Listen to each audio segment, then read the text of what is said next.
Intro and tour to Zapier, the web automation tool that we use for some of the primary pieces of the reservations process, as well as a couple other supplementary processes that are not as essential. But we've automated the reservations process using Zapier. So we're just going to log in. And the login credentials for Zapier are under the Steve Res C Cruise ID account. And the password to log in is located in the Asana board, the Reservations Coordinator Asana board, under the Pins, Codes, and Logins card. And opening that up, you'll see Zapier. There's the username and password. So going back to Zapier, we'll continue login.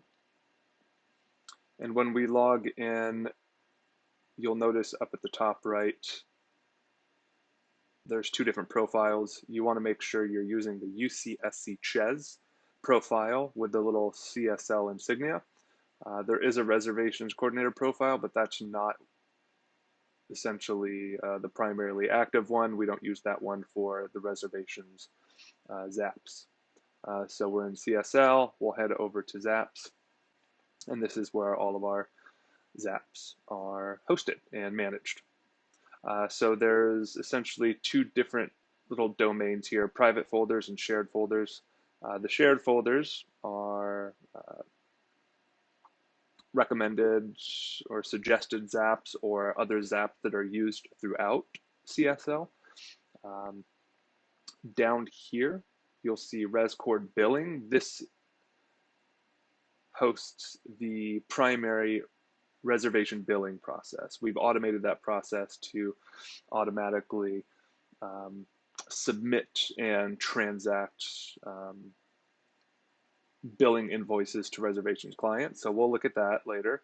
And then this reservations tab down here, this is where the old reservations protocols exist. We've since automated, or we've since updated the reservations process. We're no longer using Wufoo, we're using Qualtrics.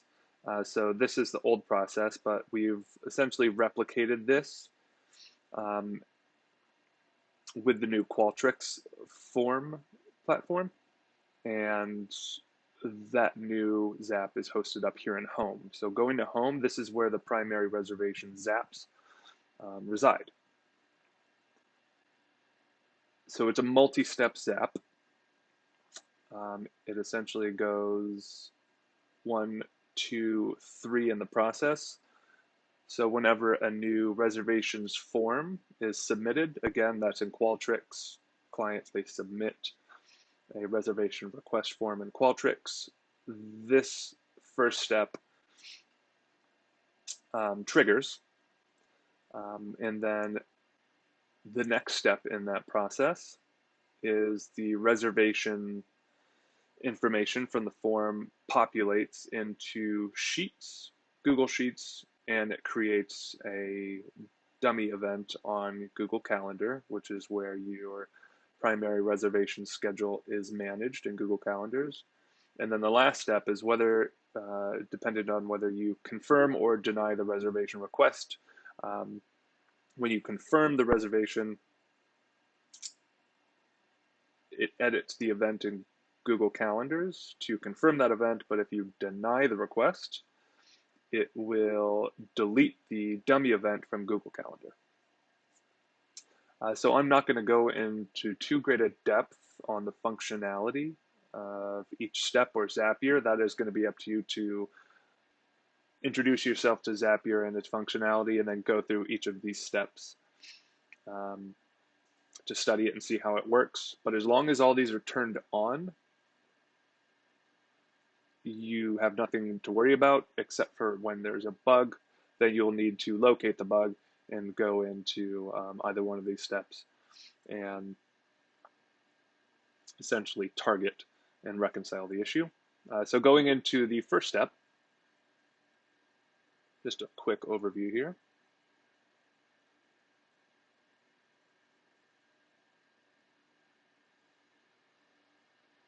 Give that a quick refresh.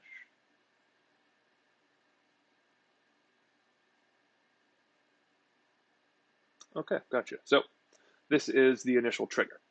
Whenever a new survey response in Qualtrics is submitted, when somebody requests the Qualtrics reservation request form, it triggers the Zapier webhook step. And this webhook step is the trigger to the subsequent trigger. Going back,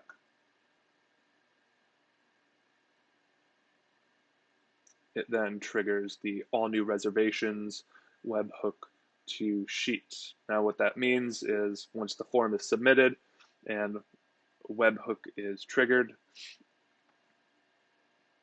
you'll see webhook here. This catch hook is the trigger for all these. So it just replaces, so this is a formatter, Zapier's formatter step, little application. We're just going to format one, so that's 2, 3, 4, 5, 6 formatter steps. It's just formatting some of the verbiage from the reservation request form, essentially consolidating it down so that it can populate the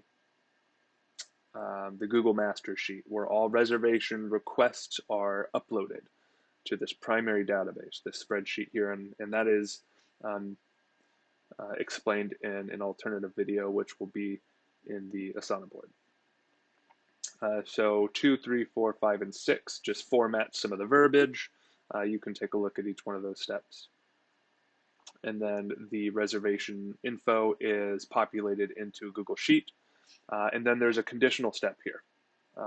If it's an event center request, then there is an alternative action sequence that it follows. But for all other requests, not Stevenson Event Center requests, that's the Fireside Lounge or the conference room or the Senior Commons, well, then that follows an alternative sequence of steps. And for example, let's just go into the Event Center request. And this is the sequence that it follows. This first trigger here is just acknowledging that, yes, this was a Stevenson Event Center request. And I'll just show you what that rule setup looks like.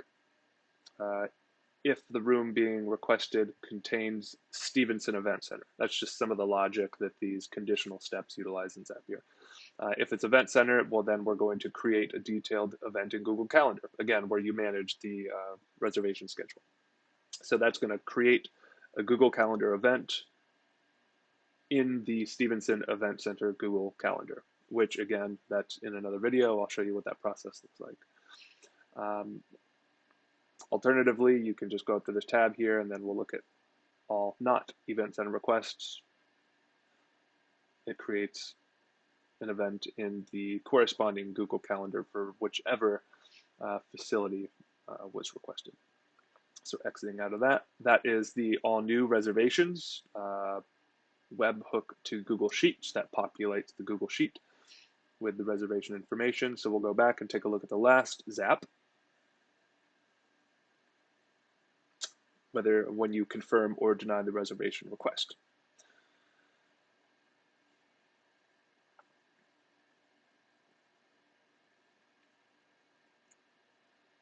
So in the Google Master Sheet, where all the reservation information is populated, there is a tab where you either approve or deny the reservation. That selection that you make in the Google Sheet is the trigger for this Zap. So let's say you approve the reservation. Well, Zapier is going to detect that change and trigger this Zap. And there's just a couple more formatting steps here. Room name simplification, calendar table lookup. This calendar lookup table utilizes the Google Calendar IDs to essentially target the appropriate Google Calendar, depending on which venue facility has been requested. And then down here, this last conditional step. There's different sequences based on whether or not you have confirmed or declined the request. Let's just take a look at confirmed. If you do confirm and approve the reservation, there is the conditional trigger. What it does is it looks for the event in the corresponding Google Calendar, let's say the Event Center. It's going to update the event with some different verbiage. It's going to add the appropriate attendees, like the event organizers. And then there's also some other conditional setups that were made based on whether or not the event organizer is a SOAR group from SOMECA, or if they're non-SOAR, let's say, staff colleague or the chancellor's office. So take a look at that condition. Scrolling back up, and then we'll look at what happens when you decline a request. Conditional rule, we've declined. What it does is it sends an email to the client informing them of the event request rejection. It goes back to Google Calendar, looks for the dummy event that was created when the request came through, and then it deletes that from the calendar. So that is, in a nutshell, what the reservation Zap process looks like. It is comprised of those 3 Zaps. Somebody submits a reservation request form. The data from the reservation request is uploaded into Google Sheets. And then the final Zap is dependent on whether or not you confirm or deny the request. And in an alternative video, I will go over the reservations process, the Qualtrics form, the Google Sheet, and Google Calendar, and how all 3 of those components interface. And Zapier, essentially the concept of a webhook, it reads and detects changes in either one of those Google applications, and then it responds accordingly.